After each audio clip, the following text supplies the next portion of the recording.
Hi hello నమస్తే, నేను మీ Raghudepaka. Welcome to Genius online classes. ఈరోజు మార్నింగు తెలంగాణ ఆర్థిక ముఖ చిత్రం 2025 పుస్తకం రిలీజ్ అయింది. ఈ పుస్తకం నుంచి గురించి మనకు అభ్యర్థుల నుంచి అలాగే డిస్ట్రిబ్యూటర్ నుంచి అలాగే జిల్లాల నుంచి ఉన్న బుక్ స్టాల్ నుంచి మంచి రెస్పాన్స్ అయితే వచ్చింది. నేను దాదాపుగా 5,000 కాపీస్ అయితే వేసాను, కానీ అన్ని కాపీలు కూడా ఆర్డర్ అయితే వచ్చేసింది. దాదాపుగా మన ఆఫీసులో వచ్చేసి జస్ట్ ఒక 500 కాపీలు మాత్రమే ఉన్నాయి. అభ్యర్థుల నుంచి కూడా మంచి రెస్పాన్స్ వచ్చింది. ఎలా వచ్చిందంటే నేను ఇంత ఉండకపోవచ్చు అనుకున్నాను, ఎందుకంటే ఎలాంటి నోటిఫికేషన్స్ లేవు. అంతేకాకుండా రీసెంట్గా గవర్నమెంటు ఆ సిలబస్లో మార్పులు తీసుకొస్తున్నామని ఒక సిలబస్ కమిటీకి సంబంధించినటువంటి కమిటీని అయితే నియమించింది. ఇంత మొత్తంలో ఇంత రెస్పాండ్ ఉండదు అని అనుకున్నాను, కానీ మంచి రెస్పాన్స్ అయితే ఉంది దీనికి సంబంధించి. అంతేకాకుండా చాలామంది అభ్యర్థుల నుంచి ఈ పుస్తకానికి సంబంధించి బుక్ రివ్యూ చేయండి అని చాలామంది అభ్యర్థులు అయితే వాట్సాప్ కాల్స్ అయితేంది, అలాగే మెసేజ్ అయితేంది మనకు చేయడం జరిగింది. దాన్ని దృష్టిలో ఉంచుకొని దీనికి సంబంధించి బుక్ రివ్యూ కూడా చేద్దాము. మనం పుస్తకాన్ని 17 చాప్టర్గా డివైడ్ చేయడం జరిగింది. తెలంగాణ ఆర్థిక ముఖ చిత్రం 2025, తెలంగాణ బడ్జెట్ 2025-26 ఈ రెండు అంశాలతోటి మనం పుస్తకాన్ని అయితే ఈరోజు తీసుకురావడం జరిగింది. మొత్తం మీద ఈ పుస్తకాన్ని 17 చాప్టర్గా డివైడ్ చేశాము. ఆ చాప్టర్స్ ఎందుకు సార్ చూద్దాం. ఆ చాప్టర్స్ వచ్చేసి 1 వచ్చేసి అవలోకనము, 2 స్థూల ఆర్థిక ధోరణులు, 3 ప్రభుత్వ విత్తము, 4 వ్యవసాయము, 5 పరిశ్రమలు, 6 సేవలు, 7 మౌలిక సదుపాయాలు, 8 ఆరోగ్యం శ్రేయస్సు, 9 మత శిశు సంక్షేమం, 10 వచ్చేసి విద్య నైపుణ్యాభివృద్ధి, 11 సంక్షేమము, 12 అడవులు పర్యావరణము, 13 పంచాయతీరాజు గ్రామీణాభివృద్ధి, 14 పట్టణాభివృద్ధి, 15 గవర్నెన్స్ అండ్ పరిపాలన, 16 వచ్చేసి అనుబంధ అంశాలు, 17 వచ్చేసి తెలంగాణ బడ్జెట్ 2025-26 బడ్జెట్ ఇవ్వడం జరిగింది.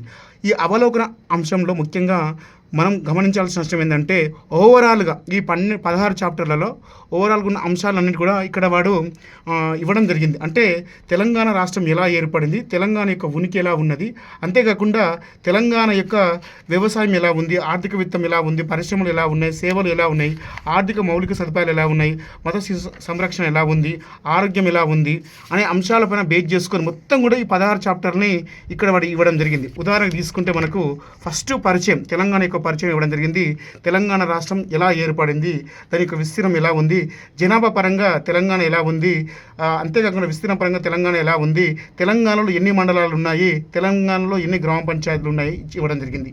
అదేవిధంగా సెకండ్ అంశం చూసుకుంటే ఆర్థిక వ్యవస్థ. తెలంగాణ యొక్క ఆర్థిక వ్యవస్థ 3 రంగాలపై ఆధారపడి ఉంటుంది. ఒకటి వ్యవసాయ రంగము, మరొకటి పారిశ్రామిక రంగము, 3 వచ్చేసి సేవా రంగం. ఆ రంగాల యొక్క పరిస్థితులు ఎలా ఉన్నాయనే అంశాలు కూడా ఇక్కడ ఇవ్వడం జరిగింది. 3వ అంశంగా తీసుకుంటే ప్రభుత్వ విత్తం. ఈ ప్రభుత్వ విత్తం తీసుకుంటే తెలంగాణకు వచ్చే రాబడులు పోబడుల గురించి, సొంత పనుల గురించి ఇక్కడ ఇవ్వడం జరిగింది. 4వ అంశం వచ్చేసి మనకు వ్యవసాయ రంగం ఇచ్చాడు. మొత్తం మీద ఓవరాల్గా ఉన్న వ్యవసాయ రంగానికి తీసుకొచ్చి ఒక బ్రీఫ్గా ఇవ్వడం జరిగింది. ఆ తర్వాత తీసుకుంటే పరిశ్రమలు ఇచ్చాడు. అక్కడ కూడా ఇక్కడ మొత్తం ఉన్నటువంటి పరిశ్రమలు కూడా ఇక్కడ బ్రీఫ్గా ఇవ్వడం జరిగింది. ఆ తర్వాత మరో అంశం వచ్చేసి సేవలు. దానికి సంబంధించిన మొత్తం ఓవరాల్గా ఉన్న అంశాలు ఇక్కడ తీసుకురావడం జరిగింది. ఆ విధంగా తీసుకుంటే 7వ యూనిట్ మౌలిక సదుపాయాలు తీసుకుంటే మనకు తెలంగాణ రాష్ట్రంలో ఉన్నటువంటి మౌలిక సదుపాయాలు విద్యుత్ అయితేంది, అలాగే కరెంటుకి సంబంధించిన అంశాలు అయితేంది, అంతేకాకుండా రోడ్డు రవాణా ఎలా ఉన్నదనే అంశాలు ఇక్కడ చర్చించడం జరిగింది. అంతేకాకుండా 8వ యూనిట్ అయినటువంటి ఆరోగ్యం సంక్షేమం సంబంధించి మొత్తం మీద ఇప్పటివరకు తెలంగాణ రాష్ట్ర ప్రభుత్వం ఖర్చు పెట్టిన విధానాలు, ఆరోగ్యశ్రీ అయితేంది, అలాంటి పథకానికి ఎంత మొత్తంలో ఇప్పుడు ఖర్చు పెడుతుంది, అంతేకాకుండా మొత్తం ఉన్న అంటే వైద్య పరంగా ఎలాంటి ప్రభుత్వం ఖర్చు పెట్టే ఎస్టిమేషన్స్ అన్ని కూడా ఇక్కడ ఇవ్వడం జరిగింది. అదేవిధంగా 9వ చాప్టర్ అయినటువంటి మత శిశు సంరక్షణకు సంబంధించినటువంటి IMR, MMR అలాంటి అంశాలపైన ఫోకస్ చేస్తూనే ఉన్న పథకాలపైన మొత్తం బ్రీఫ్గా ఇవ్వడం జరిగింది. దానికి సంబంధించిన అంశం. మరో అంశం వచ్చేసి సంక్షేమము. ఈ సంక్షేమం తీసుకుంటే మనకు SC ST సంక్షేమాలు అయితేంది, అంతేకాకుండా రీసెంట్గా వచ్చినటువంటి కాంగ్రెస్ ప్రభుత్వం తీసుకొచ్చిన 6 గ్యారెంటీ పథకాన్ని తీసుకొచ్చి ఈ యొక్క ఎస్టిమేషన్స్ ఎలా కొనసాగాయి, అంతేకాకుండా గత ప్రభుత్వం ప్రారంభించిన కళ్యాణ లక్ష్మి స్కీమ్ ఎలా కొనసాగుతుంది, అంతేకాకుండా ఆహారభద్రతకు సంబంధించి ప్రజా పంపిణీ వ్యవస్థ ఎలా కొనసాగింది అనే అంశాలపైన ఫోకస్ చేస్తూనే, అంతేకాకుండా అంగన్వాడీలో ఉన్న అంశాలపైన ఫోకస్ చేస్తూ ఎంతమందికి అంగన్వాడీ కేంద్రాల ద్వారా అంటే మత శిశు సంరక్షణకు సంబంధించిన అంశాలు ఎలా ఉన్నాయి, 12లో అయినటువంటి అడవులకు సంబంధించినటువంటి తెలంగాణలో ఎంతవరకు అడవుల శాతం విస్తరించి ఉంది, మొత్తం మీద రాష్ట్రంలో ఉన్నటువంటి అభయ అరణ్యాలు ఎన్ని ఉన్నాయి, అంతేకాకుండా నేషనల్ పార్క్స్ ఎన్ని ఉన్నాయి, వాటి యొక్క విస్తీర్ణం ఎలా ఉంది, తెలంగాణ రాష్ట్రంలో దానికి సంబంధించినటువంటి జిల్లాల వారికి అటవీ విస్తీర్ణం కూడా అక్కడ మనకు బ్రీఫ్గా చూడవచ్చు. ఇక్కడ మాత్రం దీనికి సంబంధించిన ఓవరాల్ నాలెడ్జ్ ఇక్కడ ఇవ్వడం జరిగింది. 13వ చాప్టర్ అయినటువంటి పంచాయతీరాజ్ గ్రామీణాభివృద్ధికి సంబంధించి తీసుకుంటే, తెలంగాణకు సంబంధించి తీసుకుంటే ఎంజీఎన్ఆర్ఎస్ స్కీమ్ యొక్క ప్రభావం గురించి ఇక్కడ చాలా డీటెయిల్గా ఇవ్వడం జరిగింది. అంతేకాకుండా మనకు స్వచ్ఛ భారత్ అలాంటి అంశాలను ఫోకస్ చేస్తూనే చాలా అంశాలను కూడా ఇక్కడ డీటెయిల్గా తెలంగాణ యొక్క స్థాయి ఎలా ఉన్న అంశాలను కూడా ఇక్కడ చర్చించడం జరిగింది. 14వ అంశం ఉన్నటువంటి పట్టణాభివృద్ధికి సంబంధించి మొత్తం మీద రీసెంట్గా తీసుకొచ్చిన తెలంగాణ ప్రభుత్వం యొక్క రీసెంట్ స్కీమ్స్ను ఫోకస్ చేస్తూ దాని యొక్క డెవలప్మెంట్ ఇన్ఫ్రాస్ట్రక్చర్ గురించి ఇక్కడ ఇవ్వడం జరిగింది. అంతేకాకుండా మూసీ నది యొక్క Musi river front development project యొక్క ప్రాధాన్యత కూడా ఈ 14వ లెసన్లో బాగా ప్రాధాన్యత సంతరించుకోవడం జరిగింది. 15వ లెసన్ వచ్చేసి మనకు పాలన గవర్నెన్స్ సంబంధించి రీసెంట్గా మనకు భూభారత చట్టం దానిపైన ఎక్కువ ఫోకస్ చేస్తూ ఆ అంశాలను చర్చిస్తూ చాలా అంశాలపైన ముఖ్యంగా మహిళా సహాయక కేంద్రాలపైన దృష్టి సారించడం జరిగింది. ఇది ఓవరాల్ నాలెడ్జ్లో అవలోకనం అనే లెసన్లో. ఆ తర్వాత తీసుకుంటే సెకండ్ లెసన్ వచ్చేసి స్థూల ఆర్థిక ధోరణులు. ఇక్కడ మనకు తీసుకుంటే చాలా అంశాలు, అంటే తెలంగాణ రాష్ట్రం యొక్క ఆర్థిక పరిస్థితి ఎలా కొనసాగుతుంది, అంతేకాకుండా గ్రోత్ రేట్స్ అటు ఇండియాతో పాటుగా ఇటు తెలంగాణతో పాటుగా గ్రోత్ రేట్స్ ఎలా ఉన్నాయి, అంతేకాకుండా స్థూల రాష్ట్ర దేశీయోత్పత్తి ఎలా కొనసాగుతుంది, అటు రాష్ట్రంలోనూ దేశంలోనూ 2 గ్రోత్ రేట్స్ అంటే పొందుపరుస్తూ చాలా డీటెయిల్గా ఇవ్వడం జరిగింది. పోయినసారి కొంచెం 2 నుంచి 3 బిట్లు మనకు కనిపిస్తున్నాయి గ్రూప్ 2 అండ్ గ్రూప్ 3 ఎగ్జామ్లో. అంతేకాకుండా ఇక్కడ ముఖ్యంగా తీసుకుంటే ఈ లెసన్లో రంగాల వారీగా ధోరణులు, అంటే వ్యవసాయ రంగంలో ఎలాంటి ధోరణులు కొనసాగుతున్నాయి, అలాగే తర్వాత మనకు ద్వితీయ రంగంలో ఎలాంటి ట్రెండ్స్ కొనసాగుతున్నాయి, సేవా రంగంలో ఎలాంటి ట్రెండ్స్ కొనసాగుతున్నాయి, వాటి గ్రోత్ రేట్స్ ఎలా ఉన్నాయి, ఆ రంగాల వారీగా అంటే ప్రభావం చూపే రంగాలు ఏమున్నాయి, తక్కువ ప్రభావం చూపే రంగాలు ఏమున్నాయి, వాటిని ఫోకస్ చేయడం జరిగింది. అంతేకాకుండా ఈ లెసన్లో తలసరి ఆదాయం పైన మనకు చాలా బిట్స్ గత గ్రూప్ 2 ఎగ్జామ్లో గ్రూప్ 3 ఎగ్జామ్లో ఇక్కడి నుంచి రావడం జరిగింది. కాబట్టి స్థూల జిల్లా దేశీయోత్పత్తి జిఎస్డిపికి సంబంధించి ఇక్కడ రంగారెడ్డి జిల్లా మనకు అత్యధిక అంటే తలసరి ఆదాయం గల జిల్లాలలో మనకు కనిపిస్తుంది. లాస్ట్ చివరి నుండి మనకు ములుగు జిల్లా కనిపిస్తుంది. అంతేకాకుండా 2 అంశాలు అంటే ఇక్కడ మనం గమనించాల్సిన విషయం ఏమిటంటే తృతీయ రంగంలో ముఖ్యంగా ఎక్కువ మనకు ఆదాయం వస్తుంది కాబట్టి అక్కడనే ఎక్కువ ఫోకస్ చేయాల్సిన అంశాలపైన కూడా ఇక్కడ చాలా క్లారిటీ ఇవ్వడం జరిగింది. కాబట్టి ఇక్కడ మీరు ఫోకస్ చేయాల్సి ఉంటుంది. అంతేకాకుండా తలసరి ఆదాయంలో పీసీఐ విలువ ఇక్కడ ముఖ్యంగా తీసుకుంటే జిఎస్డిపి విలువ రెండింటి కూడా భేదాలు ఉంటాయి కాబట్టి వాటిపైన ఫోకస్ చేయండి. అంతేకాకుండా ద్రవ్యోల్బణ ధోరణులు ఇక్కడ అంటే పోయినసారి ఇక్కడ ఇంత డీటెయిల్ సమాచారం లేదు. ఈసారి మాత్రము ఇండియాతో పాటుగా తెలంగాణ పోలుస్తూ ముఖ్యంగా వార్షిక ద్రవ్యోల్బణ రేట్లు కూడా పొందుపరచడం జరిగింది. అంతేకాకుండా ఉపాధిలో ముఖ్యంగా తీసుకుంటే మనకు శ్రామిక శక్తి భాగస్వామ్య రేటు ఉంటుంది. ఇక్కడ ముఖ్యంగా తీసుకుంటే ప్రాథమిక రంగంలో వ్యవసాయ రంగము, అలాగే పారిశ్రామిక రంగము, సేవా రంగము, ఏ రంగాల్లో ఎంత రేటు అంటే అటు భారతదేశంలో తెలంగాణలో ఏ రంగాల్లో ఎంతమంది శ్రామిక శక్తి రేటు ఉన్న అంశాలపైన ఇక్కడ ఫోకస్ చేయడం జరిగింది. పోయినసారి గ్రూప్ 2 అండ్ గ్రూప్ 3 ఎగ్జామ్లో ఇక్కడ నుంచి మనకు 2 ప్రశ్నలు కనిపిస్తున్నాయి. ఏది ఉపాధి పైన జస్ట్, కాబట్టి ఇక్కడ ఫోకస్ చేయాల్సిన అంశం ఉంటుంది. నెక్స్ట్ అంశం వచ్చేసి ప్రభుత్వ విత్తం 3వ లెసన్. ఇక్కడ ముఖ్యంగా మనం తీసుకుంటే గత ప్రభుత్వం అంటే బడ్జెట్ ఎస్టిమేషన్ 2024-25 సంవత్సరం బడ్జెట్ ఎస్టిమేషన్తో పాటుగా ప్రభుత్వ రుణం అంశాలపైన ఇక్కడ మనము చర్చించాల్సి ఉంటుంది. అంతేకాకుండా తెలంగాణ రాష్ట్ర ప్రభుత్వం తీసుకొచ్చినటువంటి అభయహస్తం 6 గ్యారెంట్లకు 2024-25లో ఖర్చు పెట్టిన విధి విధానాలపైన, అంతేకాకుండా గత అంటే 2024-25 బడ్జెట్లో అనేక ప్రభుత్వాలపైన ఎస్టిమేషన్స్, అంతేకాకుండా ప్రభుత్వ రుణం పైన, అంతేకాకుండా ప్రభుత్వ వ్యయం పైన ఇక్కడ చర్చించే అవకాశం ఉంటుంది. కాబట్టి ఇక్కడ నుండి కూడా మనకు గత గ్రూప్ 2 అండ్ గ్రూప్ 3 ఎగ్జామ్లో మనకు ఇక్కడ నుంచి క్వశ్చన్స్ ఉన్నాయి కాబట్టి ఇక్కడ కూడా మీరు ఫోకస్ చేయాల్సి ఉంటుంది. ఓకేనా? అంతేకాకుండా రాష్ట్రాల రెవెన్యూ వసూలు గురించి కూడా గత గ్రూప్ 2 ఎగ్జామ్ కూడా ఇక్కడ నుంచి మనకు క్వశ్చన్ ఉంది. కాబట్టి ఆ అంశాలతో పాటుగా తెలంగాణ స్టేట్ ఎలా ఉన్నది, దాని యొక్క విధి విధానాలు ఎలా ఉన్నాయి అంశాన్ని కూడా మీరు ఫోకస్ చేయాల్సి ఉంటుంది. ఇది కూడా పోయినసారి గ్రూప్ 2 ఎగ్జామ్లో ఇవ్వడం జరిగింది. కాబట్టి ఇంత డీటెయిల్డ్గా చాలా క్లియర్గా మనము మల్టీ కలర్లు ఇవ్వడం జరిగింది. కాబట్టి మీరు ప్రతి అంశాన్ని ఒక జాగ్రత్తగా నేర్చుకునేటప్పుడు ఈ యొక్క అన్ని అంటే సాధారణ భాషలో ప్రతి గ్రామీణ ప్రాంత విద్యార్థికి అర్థమయ్యే రూట్ లెవెల్ తీసుకురావడం జరిగింది. అంతేకాకుండా ఎక్కడ ఏ అంశాన్ని బోల్డ్ చేస్తే విద్యార్థికి అర్థమవుతుంది, అభ్యర్థికి అర్థమవుతుంది అనే ఉద్దేశంతో ఈ పుస్తకాన్ని అయితే చాలా డిజైన్ చేయడం జరిగింది. 4వ లెసన్ వచ్చేసి వ్యవసాయ రంగం, అనుబంధ రంగాలు. ఇక్కడ చాలా అంశాలు అంటే మొత్తం మీద తెలంగాణ ఎకానమీలో వ్యవసాయ రంగం అనుబంధ రంగాలు ఈ లెసన్ పైన అంటే ఈ యొక్క survey Telangana socio economic survey పైనే డిపెండ్ అయి ఉంటుంది. కాబట్టి ఇక్కడ మీరు ఎక్కువగా ఫోకస్ చేయాల్సి ఉంటుంది. ఎందుకంటే ఇక్కడ నుండి మనకు దాదాపుగా పోయినసారి గ్రూప్ 2 అండ్ గ్రూప్ 3 తెలంగాణ ఎకానమీలో ఒక 6 నుండి 7 ప్రశ్నలు కనిపిస్తున్నాయి తెలంగాణ సోషియో ఎకనామిక్ సర్వే నుండి. ముఖ్యంగా తీసుకుంటే ఈ ముఖ్యాంశాల పరంగా తీసుకుంటే మనకు చాలా అంశాలు కనిపిస్తూనే తెలంగాణలో వ్యవసాయ రంగం పాత్ర ఎలా కొనసాగుతుంది అది ఇక్కడ మొత్తం మీద తీసుకుంటే ఇక్కడ వ్యవసాయ రంగంలో ఎంతమంది వ్యవసాయ రంగంపై ఆధారపడి కొనసాగిస్తున్నారు, అంతేకాకుండా వ్యవసాయ రంగంపై ఎంత మొత్తంలో మనకు ఆదాయం వస్తుంది, అంతేకాకుండా వ్యవసాయ రంగంలో మనకు ఏ రంగం నుంచి ఎక్కువ మొత్తంలో మనకు ఆదాయం రావడం జరుగుతుంది, అంతేకాకుండా వ్యవసాయ రంగంలో ఉన్నటువంటి అంశాలు పంటలు అయితే పశుసంపద అయితే చేపలు పట్టడం అయితే అక్వాకల్చర్ అయితే అలాగే అటవీ అండ్ కలపకు సంబంధించిన అంశాలలో ఎక్కడ గ్రోత్ రేట్స్ ఎక్కువ ఉన్నాయి ఎక్కడ తక్కువ ఉన్నాయి అంశాలపైన ఫోకస్ చేయాల్సి ఉంటుంది. ఈ లెసన్లో చాలా చాలా వెరీ వెరీ ఇంపార్టెంట్ అంశం ఏంటంటే భూమి వినియోగం తీరు. ఏ ఎగ్జామ్లో తీసుకున్న జిఎస్లో మనకు ఈ భూమి వినియోగ తీరు పైన మనకు క్వశ్చన్ రావడం జరుగుతుంది. ఎందుకంటే ఇది చాలా ఇక్కడ వ్యవసాయ రంగంకు సంబంధించి ఎంత మొత్తంలో తెలంగాణ రాష్ట్రంలో నిక్కర వ్యవసాయ సిద్ధం సాగుతుంది, అంతేకాకుండా ఇక్కడ అటవీ విస్తీర్ణం ఎంత ఉంది, అంతేకాకుండా బీడు భూముల కింద ఎంత వ్యవసాయం సాగుతుంది, అంతేకాకుండా బంజరు అండ్ సాగు సంబంధించి పనికిరాని భూమి ఎంత ఉంది తెలంగాణలో, అంతేకాకుండా మిగిలినది శాశ్వత పచ్చిక బయళ్ళ కింద ఎన్ని భూములు తెలంగాణ రాష్ట్రంలో ఉన్న అంశాలపైన ఇక్కడ ఫోకస్ చేయాల్సి ఉంటుంది. చాలాసార్లు ఇక్కడి నుంచి మనకు క్వశ్చన్స్ కనిపిస్తున్నాయి. అంతేకాకుండా పోయినసారి ఇచ్చాడు సేమ్ అదే మళ్ళీ రిపీట్ చేశారు. ఏది భూ కమతాల తీరుకు సంబంధించి 2015-16కు సంబంధించి 2021-22కు సంబంధించి గత 2 సంవత్సరాలు పోలుస్తూ, అంతేకాకుండా రాష్ట్రంలో ఇప్పుడున్నటువంటి భూ కమతాల తీరు ఎలా ఉన్నది, అంతేకాకుండా ఉపాంత కమతాలు ఎలా ఉన్నాయి, చిన్న కమతాలు ఎలా ఉన్నాయి, సెమీ మీడియం ఎంత ఉన్నాయి, మధ్య రకం ఎంత ఉన్నాయి, పెద్ద కమతం ఎంత ఉన్నాయి, అంతేకాకుండా కమతాల శాతంలో వాళ్ళు ఎంత వరకు ఆక్రమించి ఉన్నారు, అంతేకాకుండా సాగులో ఉన్న విస్తీర్ణ శాతం, అంతేకాకుండా ఇక్కడ ఎస్సీ ఎస్టీలకు సంబంధించినటువంటి షెడ్యూల్కి సంబంధించినటువంటి మొత్తం డీటెయిల్స్ సమాచారం ఇచ్చాడు. అంతేకాకుండా భూ కమతాల వారీగా జిల్లాల్లో ఎంత సగటు కమతం ఉంది, ముఖ్యంగా తీసుకుంటే మనకు ఆదిలాబాద్ జిల్లాలో ఎక్కువ కమత పరిమాణం ఉంటుంది, అలాగే మెదక్ జిల్లాలో సగటు నుంచి అంటే చివరి నుండి ఉండడం జరుగుతుంది. అంతేకాకుండా ఈసారి డీటెయిల్డ్గా గత సంవత్సరంతో పోలిస్తే ఇప్పుడు ఈ సంవత్సరం ఉన్న వర్షపాతం డీటెయిల్స్ జిల్లాల వరకు ఇవ్వడం జరిగింది.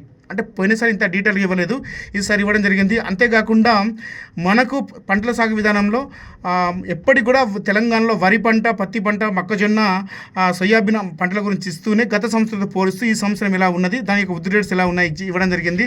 అంతేకాకుండా యాసంగి వానాకాలం సంబంధించిన పంటల గురించి ఇవ్వడం జరిగింది. రీసెంట్గా అంటే గత 2020 మనకు 2015-16లో మాత్రమే పంటల సందర్భ పైన మనకు డీటెయిల్ సమాచారం ఉంది. కానీ ఈసారి డీటెయిల్గా వాడు ఇవ్వడం జరిగింది. అంటే దేశంతో పోలుస్తూ జిల్లాల వారీగా తెలంగాణ స్థానంలో ముఖ్యంగా తీసుకుంటే ఏ జిల్లాల్లో ముఖ్యంగా పంటల సాంద్రత ఎక్కువ ఉంది ఇవ్వడం జరిగింది. అంతేకాకుండా పంటల దిగుబడిపై కూడా మనం అంటే పోయినసారికి ఈసారికి ఎంత డిఫరెంట్ ఉంది అనే అంశాలను చూడాలి. రీసెంట్గా ప్రభుత్వం తీసుకొచ్చినటువంటి పంట రుణమాఫీ పథకం యొక్క డీటెయిల్ సమాచారం, ఎందుకంటే ఇక్కడ క్వశ్చన్స్ రావడం జరిగింది పోయినసారి ఎగ్జామ్లో. అంతేకాకుండా రైతు నేస్తం స్కీమ్ ఒకటి, అంతేకాకుండా ఉద్యానవన పంటలు పోయినసారితో పోలిస్తే ఈ సంవత్సరం ఎంత గ్రోత్ రేట్స్ ఉన్నాయి, ప్రజెంట్ 2024-25 సంబంధించి ఉద్యాన పంటలకు సంబంధించినటువంటి ఎంత 2023-24లో ఎంత సాగు కొనసాగుతుంది, వాటి యొక్క విస్తీర్ణం ఎంత ఉంది, ముఖ్యంగా వాటిపైన డీటెయిల్ సమాచారం చూడాల్సిన పరిస్థితి ఉంటుంది. ఆయిల్ పంప్ సంబంధించి తీసుకుంటే మనకి ఏ జిల్లాలో ఎక్కువగా ఉంది, మన భారతదేశంలో దాని యొక్క లక్ష్యం ఎంత ఉంది, తెలంగాణ దాని లక్ష్యం ఎంత ఉంది, అంతేకాకుండా ఏ జిల్లాల్లో దీన్ని తీసుకురావడం జరిగింది, ప్రజెంటు హైదరాబాద్ మినహా మేడ్చల్ మినహా మిగతా జిల్లాలో కూడా దీన్ని అమలు చేస్తున్నారు. కాబట్టి దానిపైన ఫోకస్ చేయాల్సి ఉంటుంది రైతుకి సంబంధించి. ఇలా చాలా అంశాలు కూడా తెలంగాణ వ్యవసాయ రంగం సంబంధించిన అంశాలు, మత్స్య సంపద అయితేంది, అలాగే చాలా అంశాలు కూడా మనకి ఇక్కడ చర్చించడం జరిగింది. నెక్స్ట్ అంశం వచ్చేసి పరిశ్రమలు కూడా మనకు పరిశ్రమలు అండ్ సేవారంగం ఈ 2 లెసన్స్ నుంచి మనకు తెలంగాణ ఎకానమీలో 4th లెసన్గా 4th చాప్టర్గా ఉంటాయి. కాబట్టి 2 లెసన్స్ కూడా చాలా డీటెయిల్స్గా ఇచ్చాడు. గత సంవత్సరంతో పోలిస్తే అన్ని పథకాల యొక్క తీరుతెన్నులు, తెలంగాణ యొక్క భారత యొక్క తీరుతెన్నులు ఇవ్వడం జరిగింది.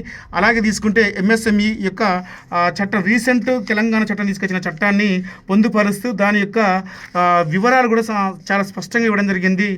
గతంలో తీసుకొచ్చినటువంటి టీజీ ఐపాస్ అయితేంది, దానికి సంబంధించిన వివరాలు, అంతేకాకుండా జిల్లాల వరకు దాని యొక్క పనితీరు, దాని యొక్క విశ్లేషణ చాలా పర్ఫెక్ట్గా ఇవ్వడం జరిగింది. టీ ఫ్రైడ్ మనకు ఎస్సీ ఎస్టీలకు సంబంధించినటువంటి ప్రోగ్రామ్ వచ్చేసి టీ ఫ్రైడ్, దాని యొక్క ఈ సంవత్సరంలో ఎంతమంది దాని ద్వారా లబ్ధి పొందారు, టీ హబ్ అయితేంది, అలాగే అన్ని అంశాలపైన చాలా డీటెయిల్ సమాచారం ఉంది.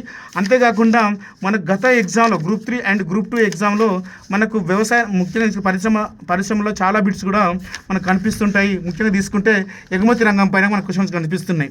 అప్పుడు పోయినసారి తీసుకుంటే జిల్లాల వారీగా ఎగుమతులకు సంబంధించి ఏ జిల్లాలో టాప్ ఉందని ఇవ్వడం జరిగింది. రంగారెడ్డి, మేడ్చల్, సంగారెడ్డి. ఈసారి కొంచెం డీటెయిల్స్ సమాచారము విడికి ఇచ్చాడు. పోయినసారి ఏ రంగాల వస్తువు ఉత్పత్తిలో ఎగుమతులు అనేది అత్యంత ప్రధాన పాత్ర పోషించారు ఇవ్వడం జరిగింది. ఈసారి వారి యొక్క ఆర్డర్ మారింది కాబట్టి ఈసారి కొంచెం డిఫరెంట్గా ఉంది కాబట్టి కొంచెము ఇక్కడ మీరు ఫోకస్ చేయాల్సిన అవసరం ఉంటుంది. నెక్స్ట్ లెసన్ వచ్చేసి మనకు తీసుకుంటే సేవలు.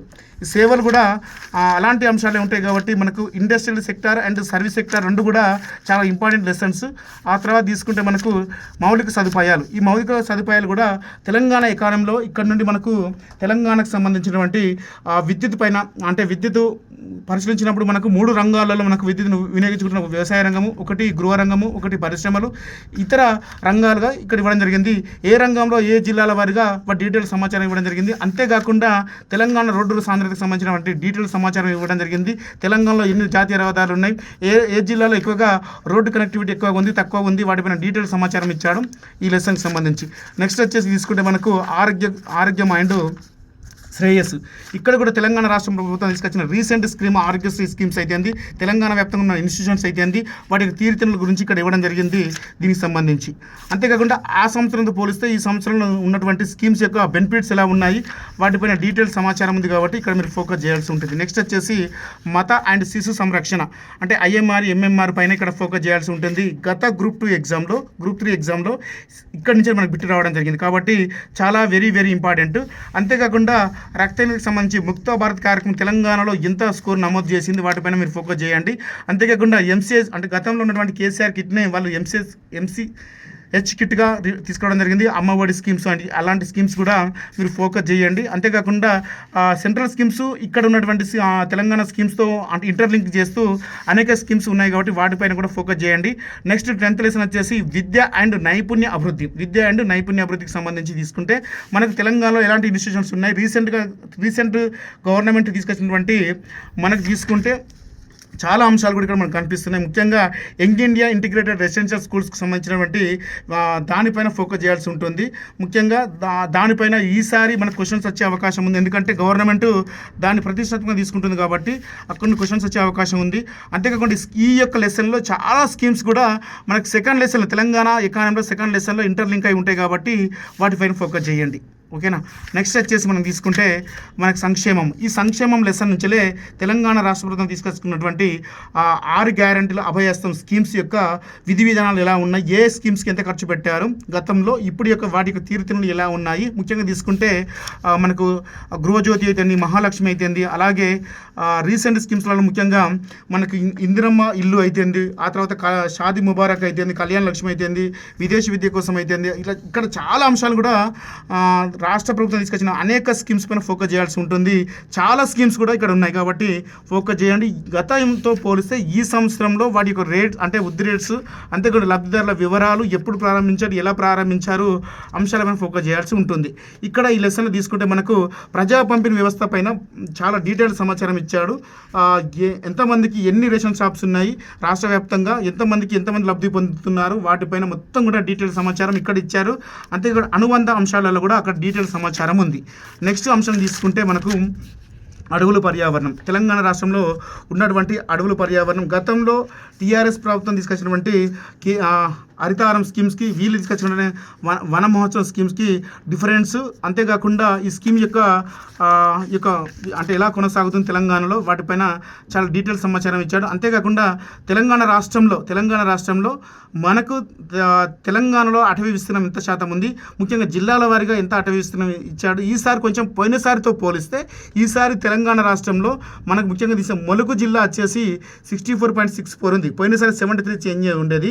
అంతకుముందు హైదరాబాద్ అనే జిల్లా అనేది అటవీ విస్తీర్ణం తక్కువ నుండి చివరి నుండి 2వ స్థానంలో 3వ స్థానంలో కనిపించేది. ఈసారి మనకు తీసుకుంటే 10%తో కనిపిస్తుంది హైదరాబాద్ జిల్లా. కాబట్టి ఇలాంటి చిన్న చిన్న మార్పులు ఉన్నాయి, వాటిని జాగ్రత్తగా తీసుకోవాల్సిన అవసరం అభ్యర్థులకు ఉంటుంది. కాబట్టి అంతేకాకుండా జిల్లాల వారీగా ఉన్నటువంటి అభయారణ్యాలు, అంతేకాకుండా నేషనల్ పార్క్స్ అవన్నిటి కూడా ఫోకస్ చేయాల్సి ఉంటుంది. అంతేకాకుండా వాటి యొక్క విస్తీర్ణం ఎలా కొనసాగుతుంది, ఎక్కడెక్కడ వాటి బ్యాక్గ్రౌండ్ ఉంది అనే వాటిపైన కూడా ఫోకస్ చేయండి. నెక్స్ట్ పంచాయతీరాజ్ అండ్ గ్రామీణాభివృద్ధి. ఇక్కడ నుంచి మనకు GPO and A exam prepare అయినా ఇక్కడ నుంచి మనకు 2-3 ప్రశ్నలు వచ్చే అవకాశం ఉంది. పంచాయతీ అండ్ గ్రామీణ అభివృద్ధి ఈ నుండి కొంచెం కూడా మీరు ఫోకస్ చేయండి. ఇక్కడ ముఖ్యంగా తీసుకుంటే ఈ పంచాయతీ రాజులో తీసుకుంటే మనకు కనిపించే అంశం ఏంటిదంటే మనకు ఎంజీఎన్ఆర్ఎస్ స్కీమ్ ఒకటి ఆ స్కీమ్ తెలంగాణలో ఎలా కొనసాగుతుంది. అంతేకాకుండా మళ్ళీ మరొక అంశం ఏంటంటే ఇందిరమ్మకు సంబంధించినటువంటి ఇందిరా మహిళా శక్తి అంటే మహిళలకు సంబంధించిన ఆ స్కీమ్ పైన కూడా ఫోకస్ చేయాల్సి ఉంటుంది ఈ లెసన్కి సంబంధించి. నెక్స్ట్ లెసన్ వచ్చేసి అంటే చాలా అంశాలు చర్చించుకోవచ్చు. వీటిని కూడా మనం క్లాస్ రూమ్లో తీసుకొస్తున్నాం కాబట్టి అక్కడ మీరు వీటి మీద ఫోకస్ చేయండి. నెక్స్ట్ పట్టణాభివృద్ధి, తెలంగాణలో పట్టణాభివృద్ధి ఎలా కొనసాగుతుంది.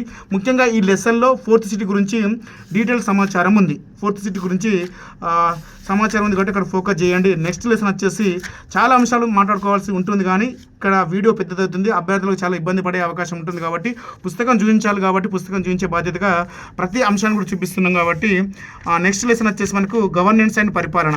తెలంగాణ రాష్ట్ర ప్రభుత్వం తీసుకొచ్చినటువంటి గవర్నెన్స్లో ముఖ్యంగా తీసుకుంటే షీ టీమ్స్ అయితేంది, మీ టికెట్ అంటే మీ సేవకు సంబంధించిన మీ సేవ వాట్సాప్ అయితే, భూభారతి అయితేంది, ఇలాంటి అంశాలను కూడా రీసెంట్గా కొన్ని అప్డేట్స్తో తీసుకురావడం జరిగింది తెలంగాణ రాష్ట్ర ప్రభుత్వం. ముఖ్యంగా ప్రజావానికి సంబంధించి ప్రజాప్రభుత్వం తీసుకొచ్చిన స్కీమ్ యొక్క కార్యక్రమం చాలా డీటెయిల్గా ఇక్కడ ఇవ్వడం జరిగింది.